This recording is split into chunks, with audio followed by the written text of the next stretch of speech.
السلام علیکم۔ وعلیکم السلام۔ آغا صاحب کیسے ہیں آپ؟ اللہ تعالیٰ کا بڑا احسان ہے۔ کہاں سے کال کیا بھائی صاحب آپ نے؟ میں نے لاہور سے کال کیا ہے، پاک سے۔ اچھا، اللہ آپ کو سلامتی عزت دے۔ کیا حکم ہے رانا صاحب؟ پہلے بھی آپ سے بات ہو چکی ہے، آپ کو اللہ سلامت رکھے۔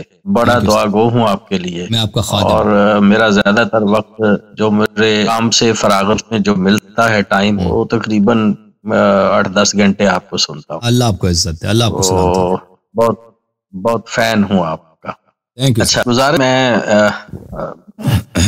بہت ہوتا ہوں، مجبوری میں فارغ ہی 12 بجے کے بعد ہوتا ہوں، تو اس لیے میں کافی لیٹ آپ سے رابطے میں آتا ہوں۔ میری گزارش ایک تو مجھے یہ بتائیں کہ نصرت لینے کا پراپر طریقہ کیا ہے؟ کوئی کچھ بتاتا ہے یہ پڑھو، کوئی کچھ یہ پڑھو، اہل بیت اطہار علیہ السلام سے، مولا کائنات علیہ السلام سے، اور کوئی طریقہ کار کیا ہے؟ نعت علی شریف پڑھنی ہوتی ہے، وہ میں پڑھتا ہی ہوں۔ تو پراپر طریقہ جو ہے نا، اہل بیت علیہ السلام نے اللہ تعالیٰ سے کس طرح دعا کرنا ہے، یا خود اہل بیت علیہ السلام سے کس طرح خطاب کرنا ہے، انہوں نے یہ آداب اپنے شیعوں کو بتکرار بکرات بتائی، اور یہ ہمارے کتب میں موجود ہیں۔ وہ الحمدللہ یہ کتابیں جو ہیں، عبادت کی جو کتابیں ہیں، یہ اردو زبان میں بکثرت ترجمہ ہو چکی ہیں۔ اگر ایک کتاب اس کا نام ہے مفاتیح الجنان، اگر آپ اس کو حاصل کر لیں تو اس میں بہت ساری آپ کو اس طرح مل جائیں گی کہ آپ اللہ سے کس طرح دعا کریں، اہل بیت علیہ السلام نے کن دعاؤں کو حکم دیا ہے کہ یہ پڑھیں، جن کا ان کا بڑا ثواب ہے، ان کا بڑا ان کی تاکید ہے، اور خود پھر اہل بیت علیہ السلام کو کس طرح ان کو دور سے آپ زیارت کریں، ان کو سلام کریں، اپنے امام کو، رسول اللہ صلی اللہ علیہ وسلم کو، امیر المؤمنین علیہ السلام کو، فاطمہ الزہرا سلام اللہ علیہا کو، اور ایک امام۔ یہ کثرت کے ساتھ ہے، دعائیں بھی بہت ہیں الحمدللہ۔ شیعہ مذہب ایک ایسی مذہب ہے، اہل بیت علیہ السلام نے اپنے شیعوں کو ہر طرح سے غنی اور ہر طرح سے ان کو رچ بنا دیا ہے، بالخصوص عبادات کے معاملوں میں، دعاؤں اور اذکار کے معاملے میں۔ ہمارے پاس جو معثور یعنی مروی، جو روایت شدہ ہیں، یعنی انسان اپنے سے روایت ذکر بنا دے، اس کا کوئی فائدہ نہیں۔ ابھی میں بیٹھ کے کوئی دعا لکھ دوں، اس کی کوئی ویلیو تو ہے نہیں بھائی، یہ میری تخلیق ہے، لیکن ویلیو تو وہ ہے جو اللہ کی جانب سے ہے، جو رسول صلی اللہ علیہ وسلم کی جانب سے ہے۔ وہ کس طرح اللہ کے سے مناجات کرتے تھے، رسول اللہ صلی اللہ علیہ وسلم کس طرح حکم دیا ہے کہ میرے امتی کس طرح اللہ تعالیٰ سے استغفار کریں، اللہ تعالیٰ سے راز و نیاز کریں، اللہ تعالیٰ کو کس طرح گڑ گڑا کے اللہ کے سامنے اپنی گناہوں کی مغفرت کریں، اپنے آبا کی گناہوں کی مغفرت کریں، اللہ سے اپنی حاجات طلب کریں۔ تو یہ احادیث ہمارے ہاں بہت زیادہ، اور یہ دعائیں بہت خوبصورت ہیں، یعنی انسان کے دل کو پگھلا دیتی ہیں۔ ایسی دعائیں ہیں کہ انسان کو بالکل چینج کر لیتا ہے۔ ایک گناہگار،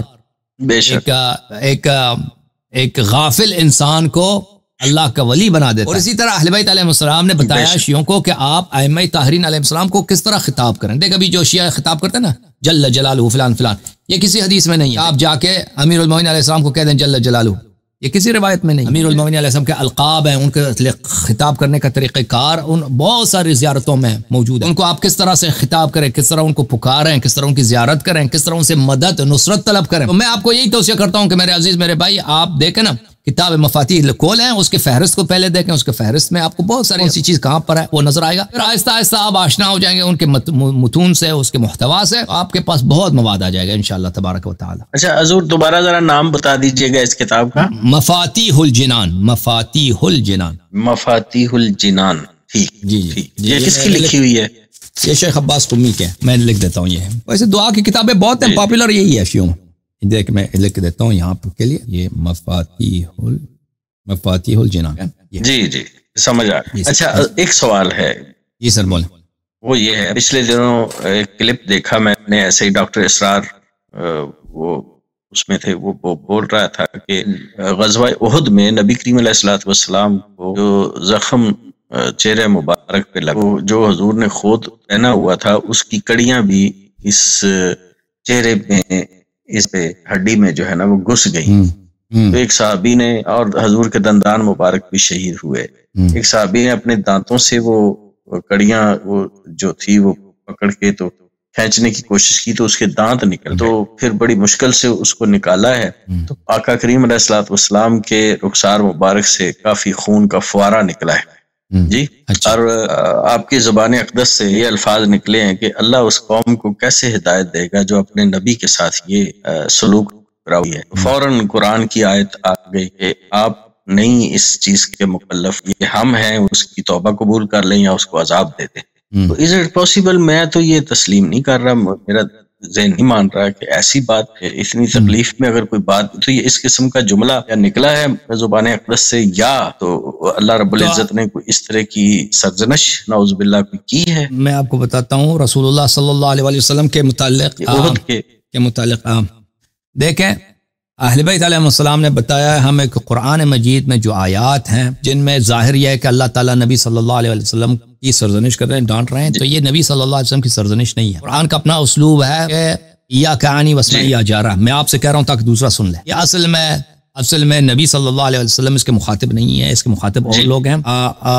ملاحظہ فرمائیے، میں آپ کو کتاب دکھا دوں، یہ کتاب ہے اصول کافی، جلد نمبر 1 ہے، یہ جلد نمبر 2 ہے، اس میں ملاحظہ فرمائی صفحہ نمبر 630 میں یہ حدیث شروع ہوتی ہے۔ امام جعفر صادق علیہ السلام فرماتے ہیں کہ نزل القرآن بإياك عني واسمع يا جارہ، قرآن کا نزول اسی اصول کے تحت ہے۔ میں آپ سے کہتا ہوں تاکہ دوسرے سمجھیں، معناه ما عاتب الله عز وجل به على نبيه صلی اللہ علیہ وآلہ فهو يعني به ما قد مضى في القرآن مثل قوله۔ اس کا مطلب یہ ہے کہ قرآن مجید میں جہاں بھی آپ کو یہ ملتا ہے کہ اللہ تعالیٰ نے نبی صلی اللہ علیہ وسلم کی سرزنش کی ہے، ڈانٹا ہے، وہ پیغمبر کی کتاب نہیں ہے، وہ اس آیت کی طرح ہے، ولولا ان ثبتناك لقد كدت تركن اليهم شيئا قليلا وانا بذلك غير، اگر ہم آپ کو ثابت قدم نہ بناتے تو آپ کفار پہ اعتماد کرتے، کفار سے دوستی کرتے۔ پیغمبر صلی اللہ علیہ وسلم ہمیشہ ثابت قدم تھے، وہ کبھی ان کے قدم ٹکمکائے نہیں ہیں، ٹھیک ہے نا، اس سے مراد اور لوگ ہیں، وہ صحابہ وغیرہ جو کمزور ایمان ہے، اگر ان کو ثابت قدم نہ بناتے تو وہ کفار سے دوستی کرتے، مشرکین کے ساتھ مل جاتے۔ مراد یہ ہے، مراد پیغمبر صلی اللہ علیہ وسلم نہیں ہے، اس سے مراد اور لوگ ہیں۔ تو اس طرح قرآن مجید میں ہمارا یہ ہے کہ اللہ تعالیٰ نے کبھی نبی صلی اللہ علیہ وآلہ وسلم کو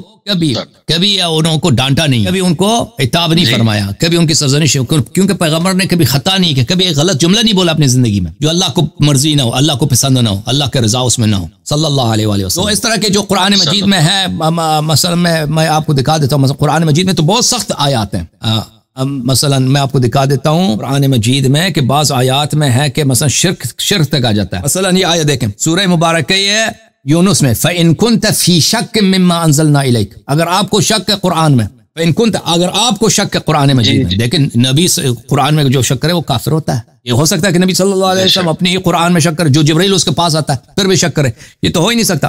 مثلا میں ایک اور قرآن آپ کو خدمت میں عرض کروں، آیا وما كنت ترجو ان يلقى اليك الكتاب الا رحمه من ربك فلا تكونن ظهيرا للكافرين ولا يصدنك عن ايات الله بعد اذ انزلت اليك وادع الى ربك ولا تكونن من المشركين، آپ مشرکین میں سے نہ بنے، پیغمبر کو فرمایا صلی اللہ علیہ وسلم، آپ مشرکین کا ایک فرد نہ بنے۔ تو یہ کیسے پیغمبر وہ ہو سکتا ہے؟